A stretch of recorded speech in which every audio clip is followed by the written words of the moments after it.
श्री शिवाय नमस्तुभ्यम महाराज। बहुत बहुत आप सभी को बधाई हो। बहुत बहुत साधुवाता। पूर्ण 5 दिवसीय पूजन का आनंद आप सभी ने ग्रहण किया। आप सभी को दीपोत्सव की, भैया दूज की बहुत बहुत बधाई। गोवर्धन पूजन और आज यम द्वितीया, कार्तिक महीने की शुक्ल पक्ष की ये पावन द्वितीया तिथि, जिसको यम द्वितीया भाई दूज भी कहते हैं।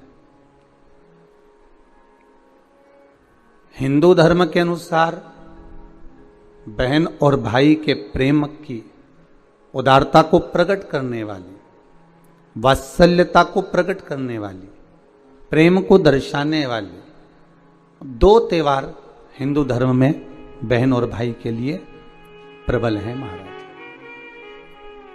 पहला, श्रावण के महीने में पड़ने वाली श्रावण की पूर्णिमा, जिस दिन रक्षाबंधन का त्यौहार मनाया जाता है। हमारे हिंदू धर्म में ये त्यौहार भी भाई और बहन को समर्पित है। और दूसरे नंबर का ये पावन त्यौहार जो दीपावली के गोवर्धन पूजन के बाद में दीपावली के दूसरे दिवस में मनाया जाता है, द्वितीय दिवस में मनाया जाता है, जिसको यम द्वितीया कहते हैं, जो यम की कैद से छुड़ाने वाली है।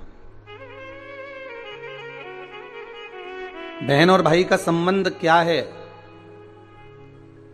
केवल एक यमुना मैया और यमराज से ही हमें सीखना नहीं है।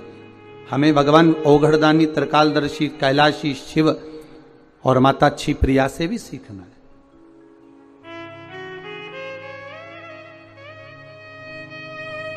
कि मां जगतजननी जगदम्बा माता पार्वती भोजन को तैयार कर कर रख देती हैं और भगवान शंकर की बहन क्षिप्रिया जी आती हैं और उस भोजन को ले जाकर नंदीवर को, श्रृंगीवर को, भृंगी को, आदिक को ले जाकर खिला देती हैं।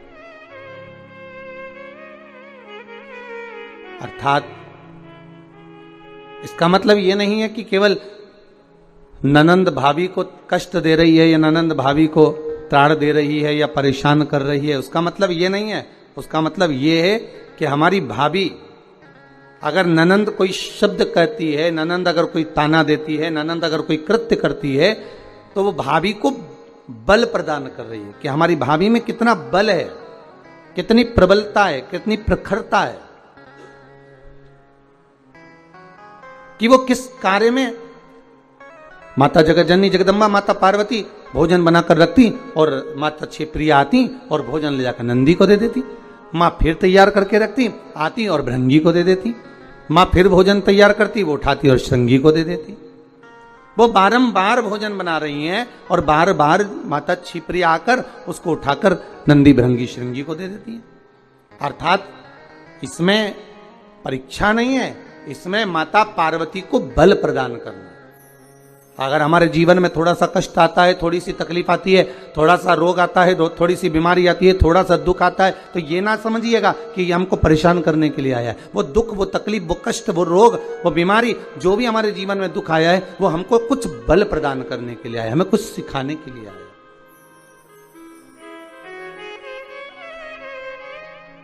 महाराज, संसार का कोई मानव, हमारे अपने संबंधी हो, रिश्तेदार हो, नातेदार हो, कुटुंब वाले हो, कबीले वाले हो, ये अगर हमको कुछ कह रहे हैं, हमको कुछ ताने दे रहे हैं, हमको अपशब्द कर रहे हैं या हमारे ऊपर कमेंट्स कर रहे हैं, हमारे ऊपर कुछ कह रहे हैं, तो ये हमको बल प्रदान कर रहे हैं, हमको सिखा रहे हैं।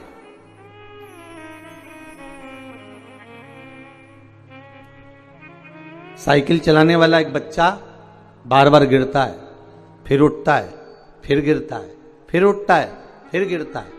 अब उसको अंदाजा लग जाता है कि मैं क्यों गिर रहा हूं, कारण क्या है, तो उस कारण को जानकर उस साइकिल को फिर वो धीरे से चलाने का प्रयास करता है। घर में जो ननंद होती हैं, भाभी से आत्मीय प्रेम होता है, ऐसा नहीं कि भाभी से द्वेष रहेगा, प्रेम भाव। वो भी चाहती हैं कि इनमें बल प्राप्त हो, इनको बल प्राप्त हो, जिससे ये आने वाले समय को एक सम्मुख में चुनौती के रूप में लेकर चलें, बल प्राप्त। महाराज कितना सुंदर भाव कहा है भगवान शिव। आप सभी ने शिव महापुराण में तो पहले भी श्रवण करा है। आज भाई दूज की कथा है।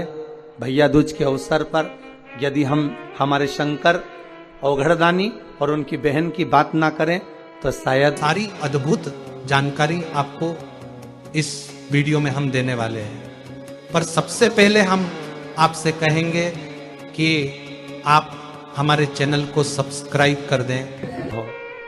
इसलिए कथा के माध्यम से शिव और छिप्रिया की कथा निकली है, तो भाव से अपन उसको भी श्रवण करें।